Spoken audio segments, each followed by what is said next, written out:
Good afternoon and welcome to Imperial College London and to the 2021 Vincent Briscoe Lecture. The Vincent Briscoe Lecture is the annual lecture from the Institute for Security, Science and Technology, or ISST as it is known. Today will be the 11th lecture in the series.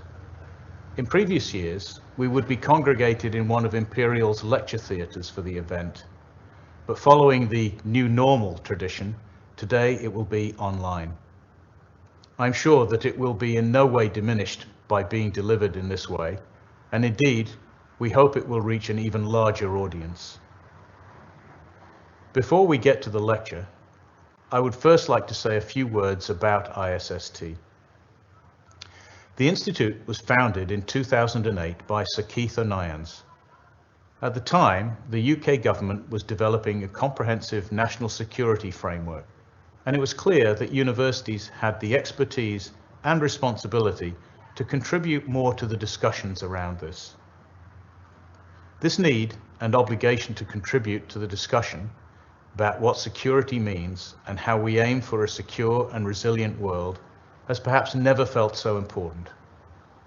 Events of the past 12 months, which have touched us all, have truly tested the resilience of our societies, and at times highlighted inequalities and injustices.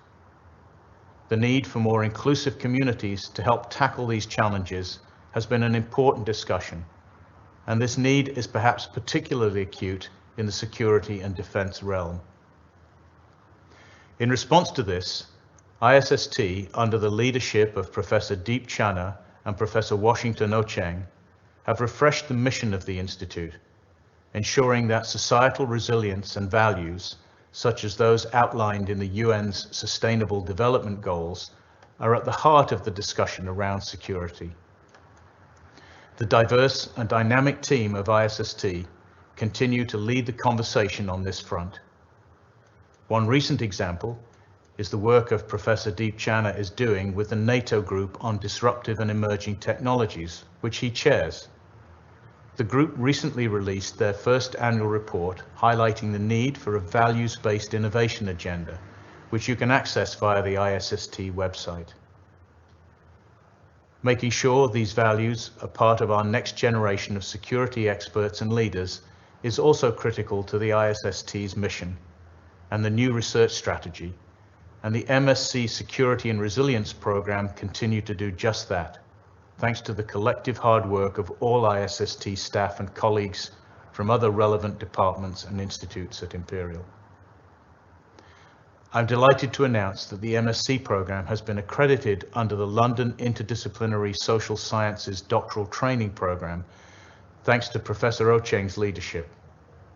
This recognizes the important role that social sciences plays in security and enables some of our students to access financial support to complete MSc and PhD degrees. Innovation is another key strand of activity within the ISST. The innovation ecosystem has gone from strength to strength, with many new partners joining from government, industry, and academia. Solving security challenges now and in the future will require collaboration between all three of these key groups, and convening them in this innovation mission is truly important work. My thanks to Zareen Khurshid for her continued dedication to developing the ecosystem, and thanks to all of the ISST, as well as our partners across academia, industry, and government. And the subject of innovation brings me nicely to today's lecture. The pandemic has forced us to adapt how we work and interact. Innovations in home working technology, and indeed virtual event technology, has increased our reliance on the digital world. Today's talk will look at these trends and how they not only enable us to interact better, but also enable our adversaries. The talk will touch upon big issues of geopolitical competition in technology, the need to reform the international approach to cyber and technology for the 21st century, and the UK's unique opportunity to lead the next phase of the global digital revolution. It gives me great pleasure to introduce the speaker, Jeremy Fleming, who we are honoured to host. Jeremy is the director of GCHQ and as such has a unique perspective on cyber and what it means for security today and in the future. Jeremy, welcome to Imperial, and let me invite you to deliver now the 2021 Vincent Briscoe Lecture.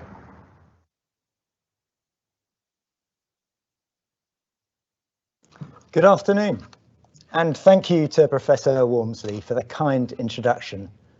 Thanks also to Imperial College for the honour of being asked to deliver this year's Vincent Briscoe Annual Security Lecture. I'm grateful that so many of you have been able to join us today, and I hope that I can live up to the standards set by both Vincent Briscoe and those who've gone before me. I'm really looking forward to talking to you. I want to explore how the digital world is evolving and what that means. My aim is to help increase understanding of the role that the UK and like-minded partners could play in shaping the future, and how GCHQ, with our specialist understanding of threats and security, is uniquely placed to add to the debate about the big choices our society faces.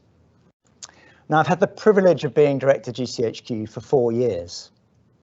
I remember my first day in 2017. That feeling of being amazed at the breadth of the mission, of the deep expertise of the brilliant people who choose to find purpose in our work, and of a palpable sense of history. And even though I'd spent 25 years in the intelligence world, I couldn't have predicted what lay ahead. Just think back, in that spring and summer of 2017, we saw 5 dreadful terrorist attacks in London and Manchester, and a serious cyber attack in WannaCry, which badly affected the NHS. And every day since, I've seen firsthand the extent of the threats we face, the ways in which they're disrupted and mitigated by amazing people in my organisation, alongside our many friends and partners here in the UK and overseas. Their work, often unsung, has made the UK a safer place, and I thank them for their service.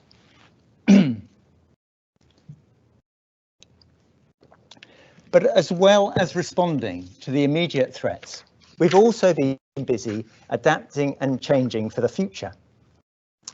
Over the last 4 years, we've established the National Cyber Security Centre to keep the country safe online and become a world leader in cyber security.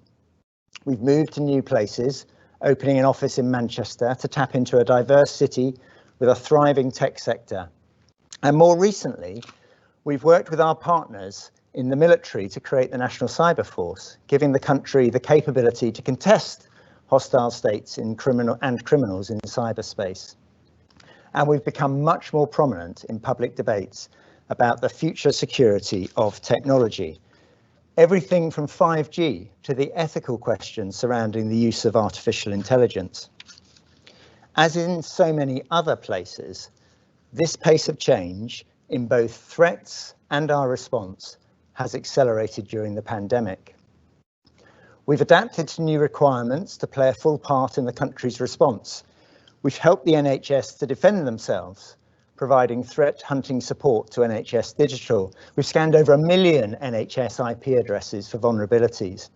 We've rolled out active cyber defence to protect the vaccine supply chain. And of course, we've helped the government understand how others may be trying to undermine our security too. And all of these changes are in response to a world where cyber is underpinning more of our lives, where innovations in technology have made it even more central to our societies, and where data has become the crown jewels that we must protect. Now, some of you may know that I was meant to give this lecture last year and then again last week. Of course, that wasn't to be. COVID-19 and then the sad passing of the Duke of Edinburgh changed all of our plans. But I'm really grateful for your patience. And whilst I'm disappointed not to be with you in person, I'm delighted you've been able to log in today to join me as I speak from our headquarters here in Cheltenham. Of course, that means you've had to grapple with yet another online meeting. I'm sure you're as bored as I am of shouting, "You're still on mute," at a colleague, or struggling to keep the cat off the keyboard. But I think we can all agree that the past year would have been much more difficult without this technology. And so today, it's fitting that I'm going to talk to you about the way the digital world is changing and why we must act to ensure this happens in a way that supports rather than undermines our prosperity and our values. In the Industrial Revolution, energy was harnessed to drive progress. In this new age of technology, it's data that's fueling innovation. Now, GCHQ has always had data and the technology that produces it at its heart.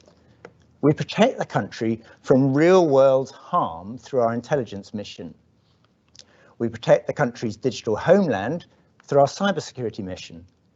And we protect and extend our reach through the cyber operations mission. And our successes in keeping the UK safe are always intertwined with technology. Communications rely on it, cyberspace is enabled by it, and cybersecurity is dependent on it. But technology is obviously about much more than that. Today, it is fundamental to our social fabric and to the UK's competitive edge. Just last month, the government released the Integrated Review. It talks of the UK's place in the world. It sets out a long-term plan for security, defence, development and foreign policy. It provides strategic intent to guide policy across government, and it goes much further and wider in defining the UK's defence, security, prosperity and our intelligence interests. Science, technology, cyber and data are especially prominent themes, and the review outlines our national strengths in these areas and sets out the opportunities for the future. But it also explains how these are now arenas for competition, how the lines between peace and conflict are blurred, how technology has enabled a new and evolving threat that requires a different response. And so it calls for a focus on science and tech to make Britain stronger. It acknowledges that how we do that is as important as the tech itself, that we need to focus on new standards and alliances, and that we must work with others to shape the ethics and values that will define emerging tech and the future internet. Now, in my world, you can see GCHQ's purpose reflected throughout the Integrated Review.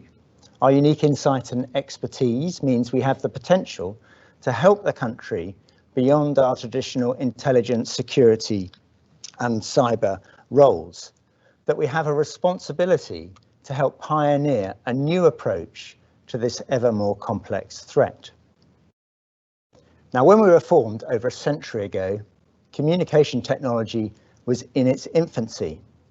If you wanted to talk to someone who was not within earshot, your electronic options were a telegraph, or for very few, a telephone. And if you made a phone call, it would be expensive. It would be on fixed copper wires, and you'd be manually connected by an operator on a switchboard. International calls were still years away. Now compare that to the convenience we all have today. All of you are watching via an internet-enabled device, probably using Wi-Fi. You can communicate globally in just a few clicks, with data rates over copper wires that are 5,000 times faster than in those early days of electronic communication. And conversely, the costs of the connection have reduced to almost zero. Now, this evolution has shaped modern life. As technology never stands still, GCHQ continually adapts to keep ahead. And that's particularly true at this moment in history. Newer, better, faster inventions are on the horizon. Data volumes are doubling every 2 years, driven by innovation and new users. 63% of the world's population are now online, with Asia making up over half of all internet users. Estimated figures for data created and consumed globally this year are 74 zettabytes. In 2010, that number was just 2 zettabytes. There are over 3.5 billion smartphone users. That's already almost half the population of Earth, and it's still growing fast. So it's mind-boggling when you think how interconnected we are today, and there's no sign that the pace is slowing. And it follows that this interconnectedness has increasing implications for all of us. Mainly these are on the upside. The technologies of tomorrow bring even more opportunities for individuals, opportunities for the country, and opportunities for the world. I can't wait to see what that looks like. But equally, as a society, we can't wait to tackle some of the bigger questions raised by these developments. And doing so requires a new debate about the balances we're going to have to strike as a country and as a planet. Now, these topics can be hard to grasp, and they are easy to ignore. So to help me explain what's going on, let's look at the real world. I think it was Mark Twain who said, "There is no such thing as a new idea." And I hold up my hands that many thought leaders, people like Geoffrey West and Chris Donnelly, have used an analogy with nature before me. But I'm going to reuse it again today, because it works so well with the situation we now face. We're all familiar with the concept of evolution. Living things adapt to their environment to help them seize new opportunities and to succeed despite threats from competitors. But what gives one organism the edge over the other? It's the slightest difference in colour or design that helps a plant or animal live, survive and thrive. And this becomes the basis for natural selection. Those best adapted to their environment flourish. And when a large change event happens, like an ice age, it's even more evident. It's not the biggest or strongest that survive. It's those that are most able to adjust that prosper. Now, if we flip that to the digital world, we can see a Darwinian ecosystem where states, tech companies, individuals are the animals in this realm. As they compete to survive, they evolve new characteristics. Sometimes, as in nature, this happens in small steps. Think about an animal that gains an advantage because of a tiny variation in size. Now think about mobile phones over the years, where size or battery life has often driven innovation and sales. Sometimes there are jumps in evolution, like a new wing developing on an insect species. A digital equivalent would be something like the move from networking with wires to ubiquitous wireless connection via Wi-Fi, Bluetooth, 4 and 5G. Today, in the digital environment, the UK has evolved to thrive. We may be geographically small, but we are the world's 5th largest economy and a global trading nation with impact far beyond physical size. That influence and advantage needs to be constantly reinvented. The country's prosperity and security, the quality of life of its citizens, and the influence the government is able to project are all heavily dependent on the benefits from interconnected digital technologies. But that advantage comes from other things too. We are world leaders in cyber defence through the NCSE. The National Cyber Force is transforming the UK's cyber capabilities to disrupt adversaries through cyberspace. We have a strong tech sector and world-class universities training the next generation in science and tech. And taken together, all this means that today, the UK really is a global cyber power. If you like, a big animal in the digital world. But historic strength does not mean we can assume we will be so in the future. In the real world, scientific consensus agrees we face a climate emergency. And in the digital environment, we face another existential threat to our way of life as the old order is replaced by players who don't share our values or follow the rules.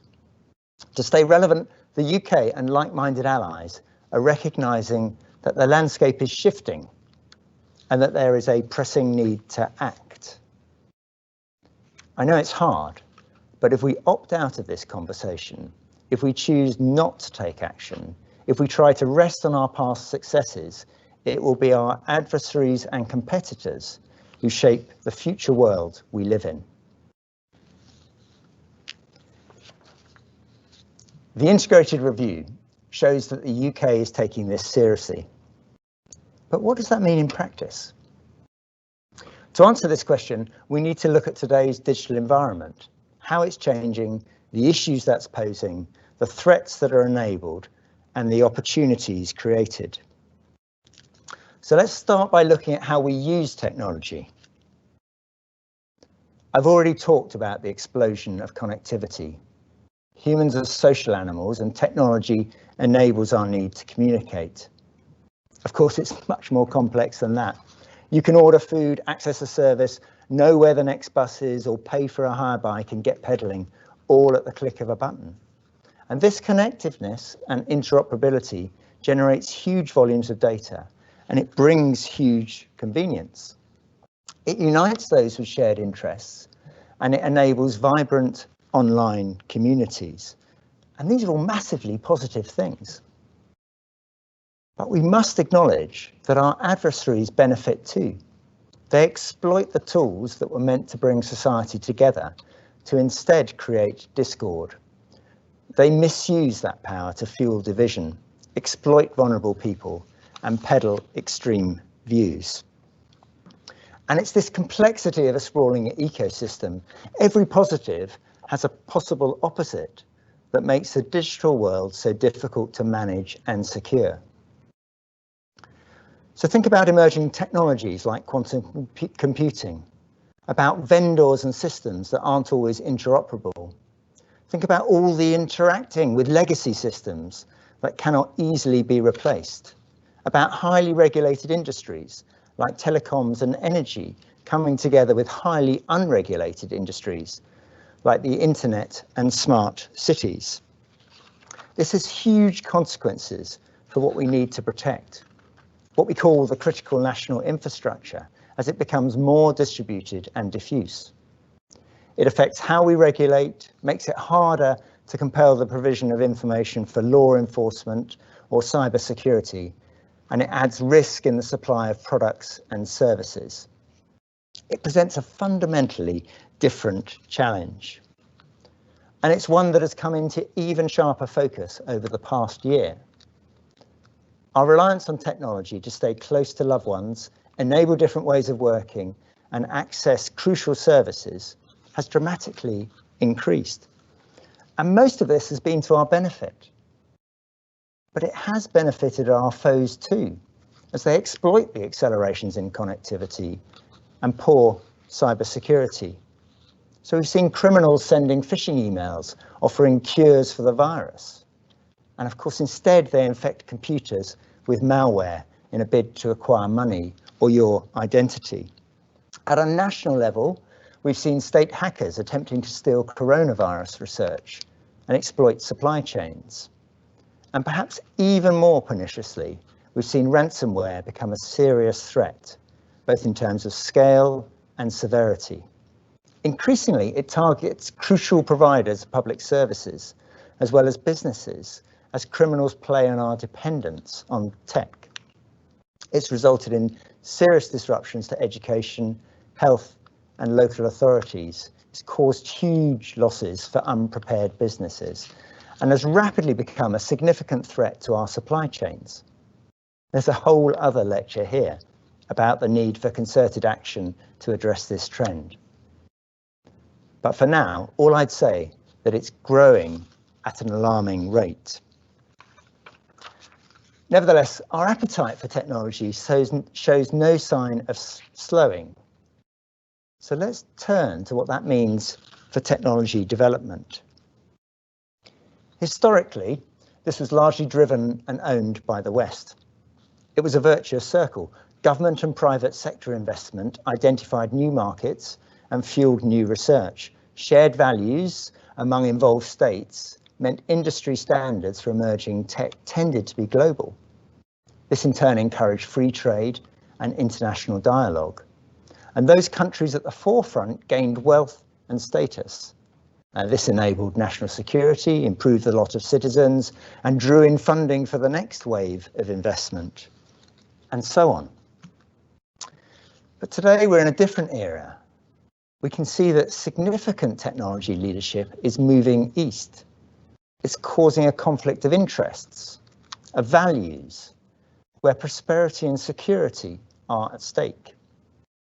And the effects on us of this change in the short term and longer term differ depending on our vital interests and the capabilities and intents of other states.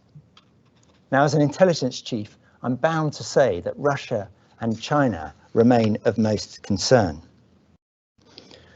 Just last week, the UK, US and others called out Russia for carrying out the Solar Winds Compromise. Russia's pattern of malign behaviour around the world, whether in cyberspace, in election interference, or in the aggressive operations of their intelligence services, demonstrates that it remains the most acute threat to the UK's national and collective security. Previously, I and others have pointed out that in terms of our national security, Russia is affecting the weather whilst China is shaping the climate. And that remains the case. But when it comes to technology, I'll use another analogy.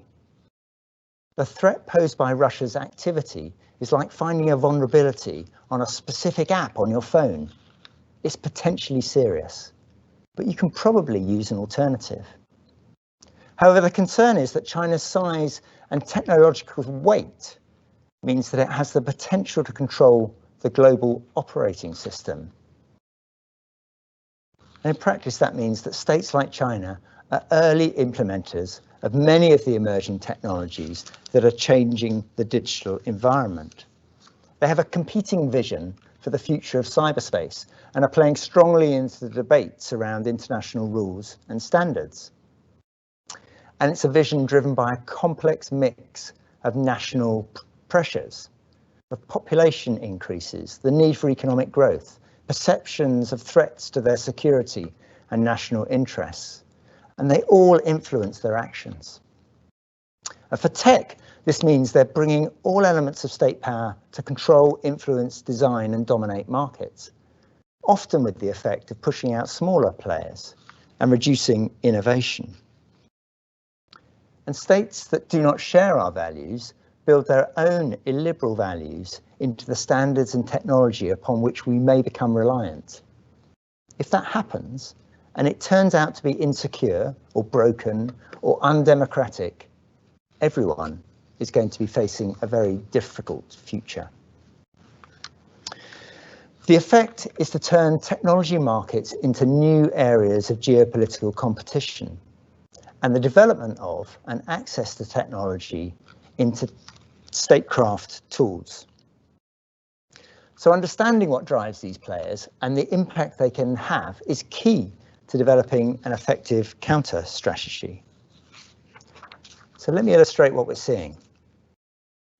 There have been concerted campaigns to dominate international standards developing organisations where technical protocols and processes are designed and approved. And we've seen determined efforts to use issues of common concern, like climate change, to gain footholds in new tech markets too. Smart cities are a case in point. They provide great promise to make urban areas more efficient and less polluting through the use of data. The vision is for smart cities to know everything about things, but nothing about individuals. They should help you navigate life, not track your movements. But unchecked or implemented in the wrong way, there's a risk that we will import technology which hardwires data collection in ways that go against the interests and values of open, democratic societies. Digital currencies are another example. Their introduction by some governments holds significant promise to revolutionise the finance sector, making it more resilient, innovative and competitive. But designed without liberal values, they could be used to enable significant intrusions into the lives of citizens and companies in those countries. And of course, those they do business with globally too. There's a lot at stake here. Let me pull out some of the overarching characteristics. Firstly, the nature of cyberspace makes the rules and standards more open to abuse. They are there to be followed, but the lack of agreed norms can allow illiberal states to wreak havoc online. Secondly, the internet was designed with access rather than security in mind. That's what makes it so ubiquitous. But the flip side is that we've built an ecosystem that is too vulnerable to compromise by criminals and states.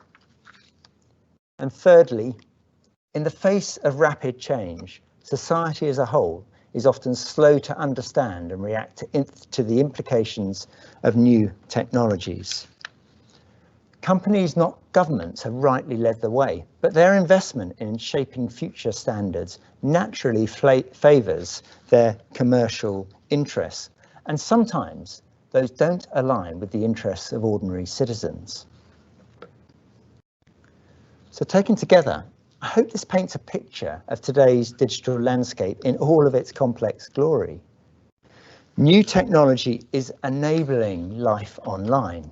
Cybersecurity is an increasingly strategic issue that needs a whole nation approach. The rules are changing in ways not always controlled by government. And without action, it's increasingly clear that the key technologies on which we will all rely for our future prosperity and security won't be shaped and controlled by the West. So we're now facing a moment of reckoning.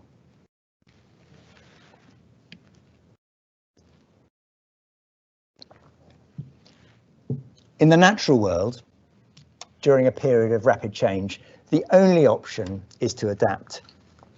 And it's the same for us. We cannot turn back the clock, and nor would we want to. Global challenges like climate change and pandemics demand global responses. Overseas investment and global digital trade are essential to our futures. Pulling up the drawbridge is obviously not an option. Some of the problems I've outlined today can and will be solved by well-considered policy interventions. But it's also clear that the complex issues at play cannot be solved by piecemeal interventions or a retreat from the international rules-based system. The strategic technological advantage agenda outlined in the integrated review is the UK's response to this challenge. And I support the review's vision for a concerted effort by the UK and allies to use technology to deliver for open societies across the world and those who aspire to join them. Now, here in GCHQ, we are committed to playing our part in its delivery. Some of this is obvious. We'll double down on the actions that have made us a cyber power. But we can also see that there are a number of different ways we can further support this strategy. Firstly, we can help to develop new partnerships. We may be an island, but we're far from isolated. It takes collective effort by like-minded allies to use tech to deliver strategic advantage. Only by working with others can we outperform our adversaries. So we must retain the open, internationally focused mindset that has made Britain the global power it is today. As the Foreign Secretary explained in his recent speech, the UK has a central role on the world stage as a force for good. We must also lead conversations with allies about global cyber defence, on safeguarding the integrity of our democratic societies, and on how we collaborate in protecting scientific research and supply chains. As a responsible cyber power, the UK has a key role in shaping international standards and laws. According to the most recent report from the UN Special Rapporteur on the right to privacy, the legislation which governs my agency's actions is world leading. But it must continue to evolve so we can retain our licence to operate with a myriad of new technologies coming into play. This means there are important conversations to be had about the doctrine for cyber operations, the implications for international law, as well as on the transparency and ethics for these new technologies. We're well placed to help the UK lead the global conversation around all of these issues. And if the UK takes bold actions, it will also help our allies. We're not alone in thinking now is the time to do this. As our G7 partners have discussed this year, an initiative that helps one open democratic nation supports open societies and democracies everywhere. And as we've shown in GCHQ, radical technical initiatives which automatically provide citizens and businesses with cyber protections can readily be adopted across the globe. Partnerships are just as important closer to home. Here too, we need to bring together expertise to tackle the big issues and to help the UK punch above its weight. Working with UK Research and Innovation, we've created 4 research institutes to develop cyber security capability in strategically important areas. They work with the public and private sectors, pulling through academic research into real-world interventions. Imperial College hosts 2 of these, research institutes looking at software verification and interconnected cyber physical systems. And alongside the Engineering and Physical Sciences Research Council, we are continuing to grow the community of academic centres of excellence, ACEs. This programme recognises that UK universities conducting leading cyber research. Imperial is again an exemplar. They were one of the first and are now joined by 18 other universities with representation in every home nation. And in relation to cyber skills, we've been working closely with colleagues across government to establish the Cyber Security Council. This will drive forward the professionalism of the workforce in the UK, simplifying the complicated landscape we see today. We've also shown that by convening think tanks, other government organisations, businesses, academics and civic society, we can help tackle some of the biggest questions. GCHQ's recent collaboration with Demos on a good web is a great example. From the protocols underpinning web to the concepts and language we use to discuss it, we have an opportunity to shape a national and a global conversation. Secondly, we can do much more to enable innovation. The UK has always enjoyed a strong track record. Today, we can be proud of innovations in everything from AI to biosciences and beyond. As a country, we need to be using all the levers and tools at our disposal to shape and grow key tech and markets. We must do that in a way that helps protect the nation and open society. And that means becoming better at using the power of the state to both foster and protect brilliant developments in technology. The economist and academic Mariana Mazzucato explained this neatly. She proposed that the state had a role to play in creating markets, taking on risk at a scale impossible or improbable for a private company. She said that governments must do things that are not even envisioned and therefore not done at all. Now, this is difficult space for governments. It involves the taking of different risks, investing in security and market conditions to enable innovation, and taking special care to make sure that there are no unintended effects on international trade and investment. It's a delicate balance, but other states are already doing it. It also requires us to be very clear-eyed about the role we allow others in producing technologies that underpin prosperity and security. I use a simple hierarchy to explain a way of thinking about this. At the top of the pyramid, a very small percentage of key technologies must be truly sovereign to retain strategic technical advantage. Things like elements of the cryptographic technologies that protect the UK's most sensitive information and capabilities. Or spotting opportunities for building ecosystems critical to our future. And we can achieve this by adopting a specific procurement approach, supporting an indigenous market, or by using statutory powers to restrict hostile foreign investment.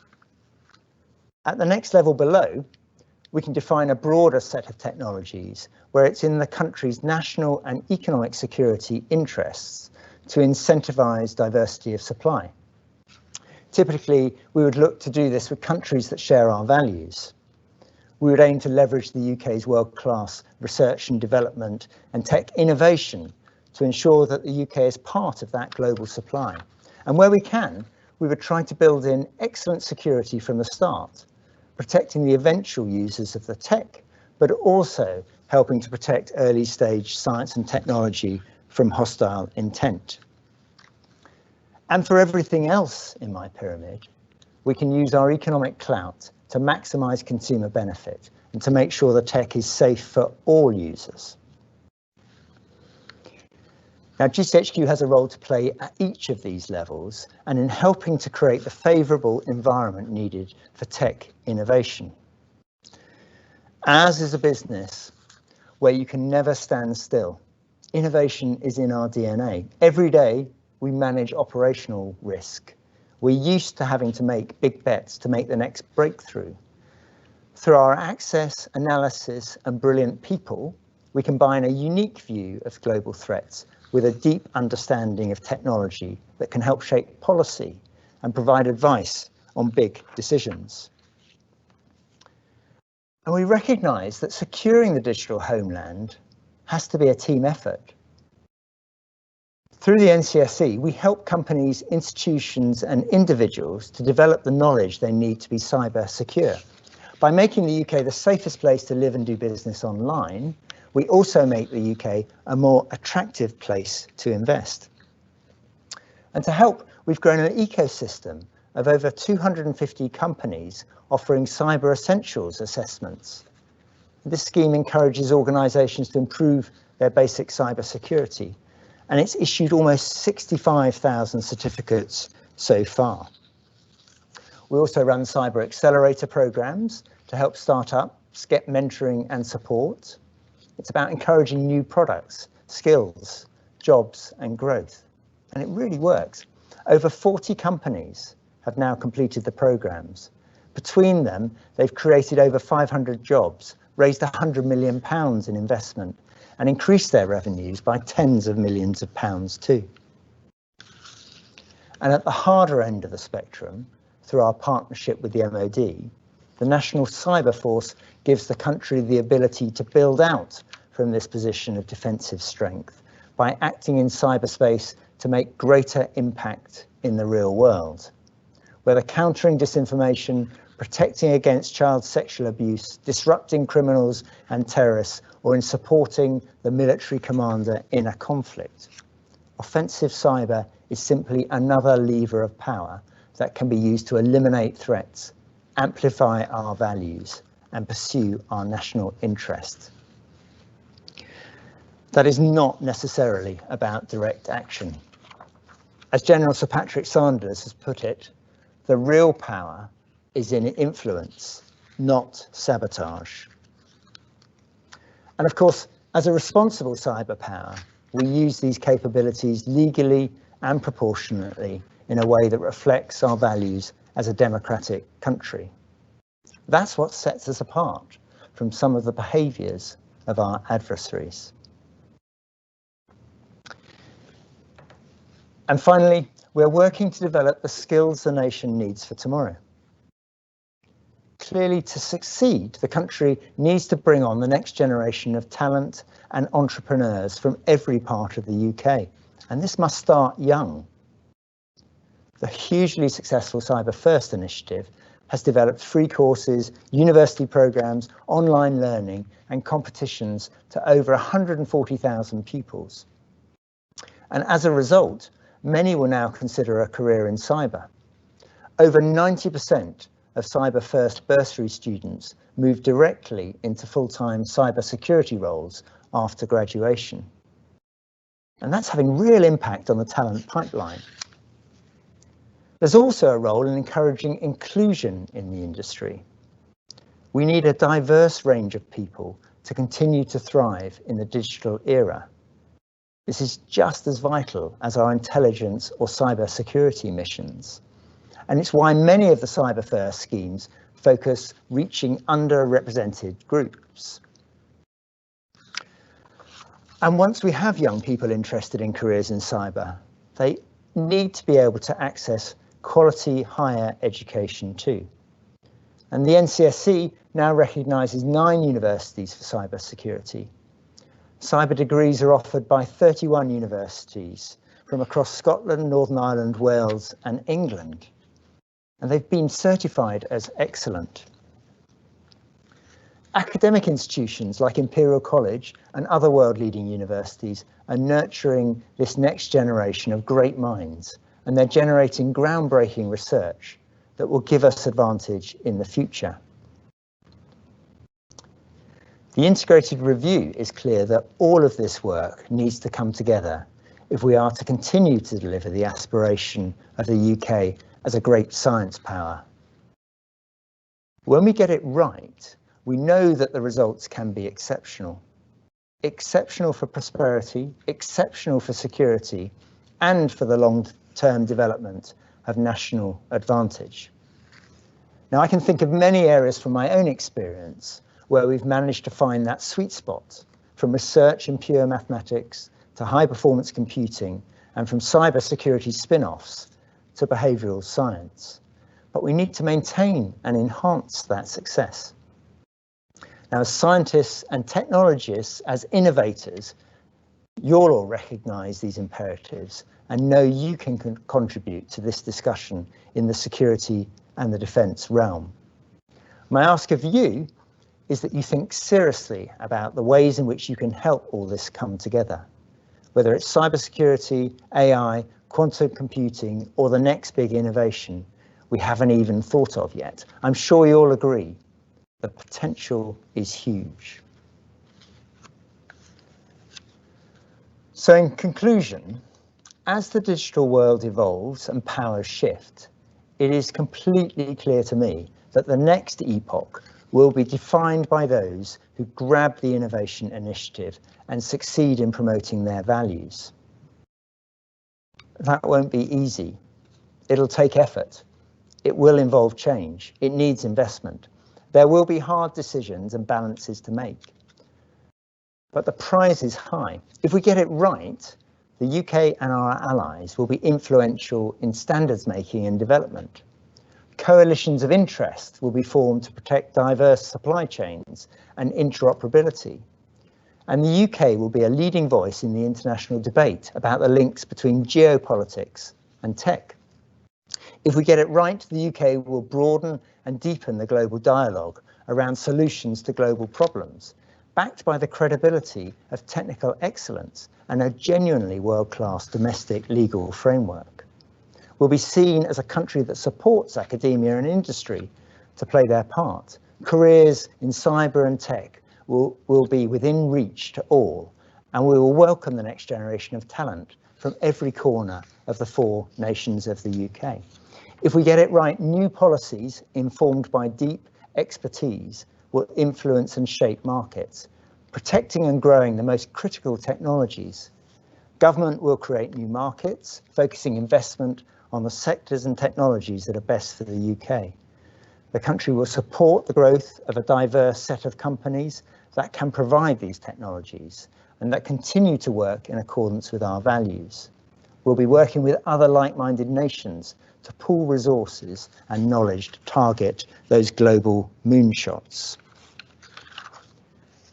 Taken together, this adds up to a plan for the creation of a strategic advantage for the UK and our allies based on the rule of law, shared ethics, and common good. It's a whole of society challenge. And in GCHQ, we stand ready to play our part. Thank you.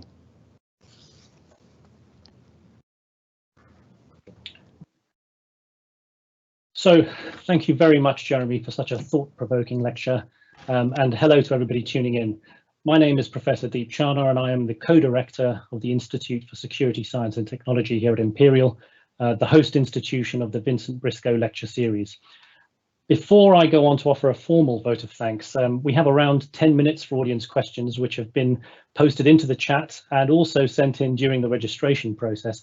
And if you haven't done so already, please go ahead and post any other questions that you might have in the chat now.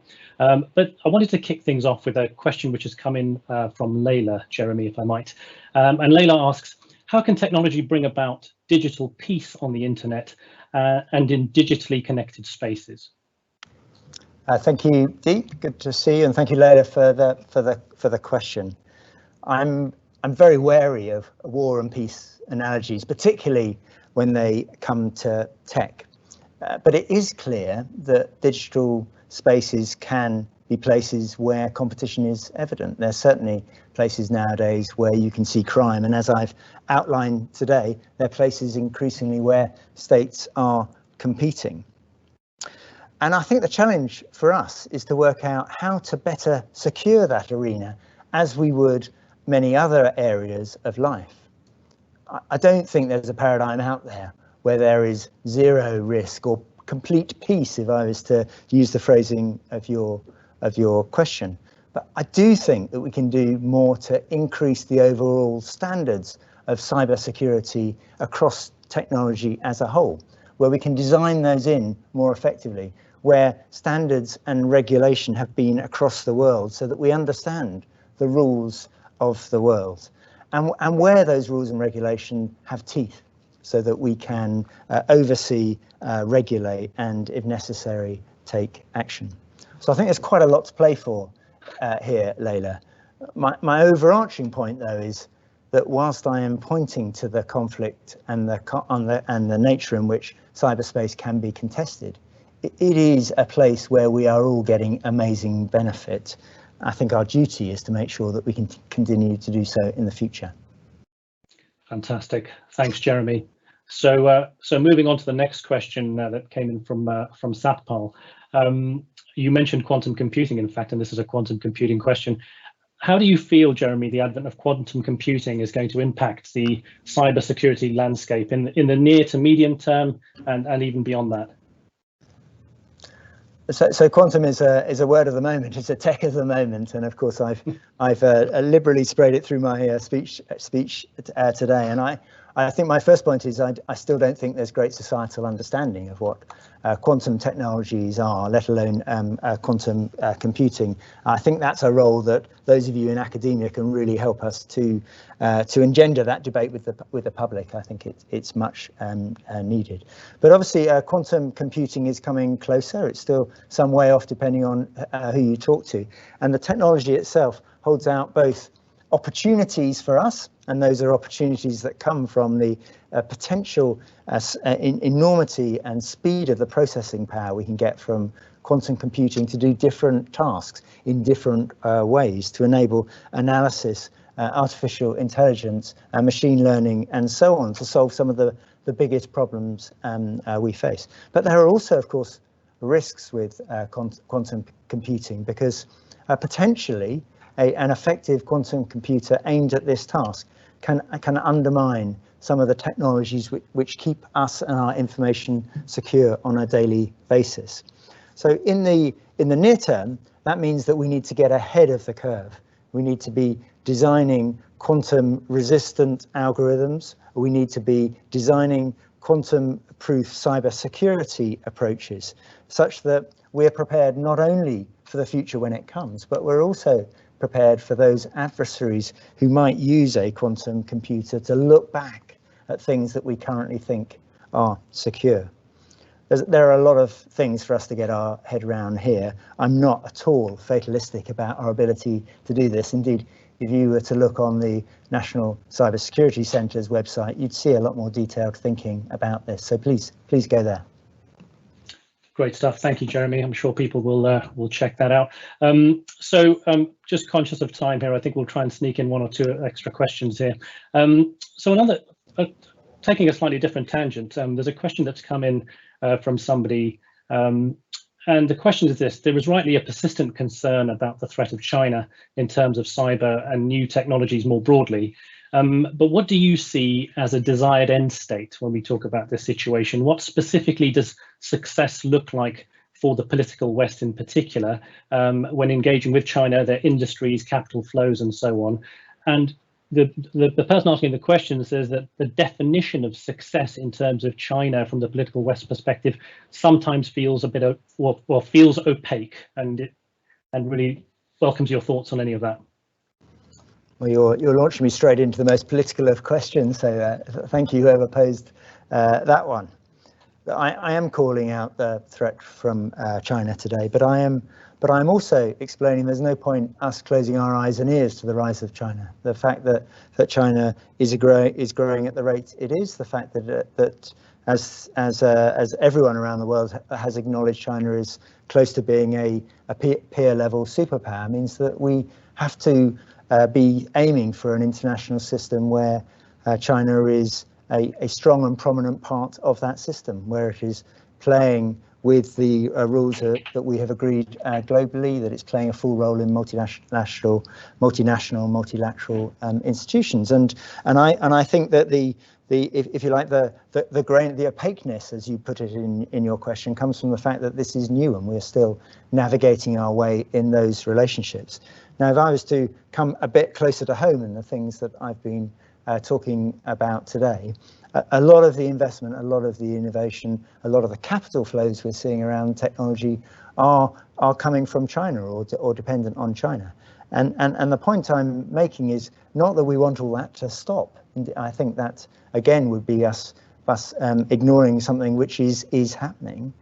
It's that we want those flows to be happening in a way where we understand the underpinning technologies, where we can work with them to agree the rules of the road, the international cyber laws, the tech regulation and standards, so that where we can trade openly and freely with them. We can rely on their technologies where it is safe for us to do so. But without access to those technologies, without understanding of how those technologies have been built, or with increasing evidence on the way in which China may seek to use those technologies, then we're going to keep being faced with this divergence, and it's a divergence in values as well as it's a divergence in the underpinning technologies. So this is the issue of our age. It's called out very strongly in the integrated review. I think we can find a way here, but it is going to require all parties to work together to establish proper democratic, fair, open rules for the next generation of technology. That's fantastic, Jeremy, and I think the clock has beaten us somewhat, and that feels like an excellent point to end the Q&A session. So thank you to all who have submitted questions. I am sorry that we couldn't answer more of them. It now falls to me to offer my thanks formally to Jeremy for delivering today's lecture.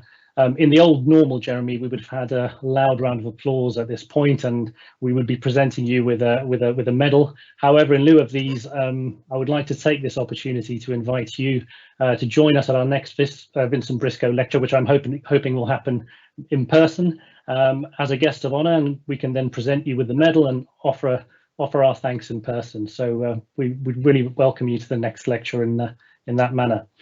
For now, thank you once again for delivering what feels like a very timely and important talk. We're very grateful for your time today.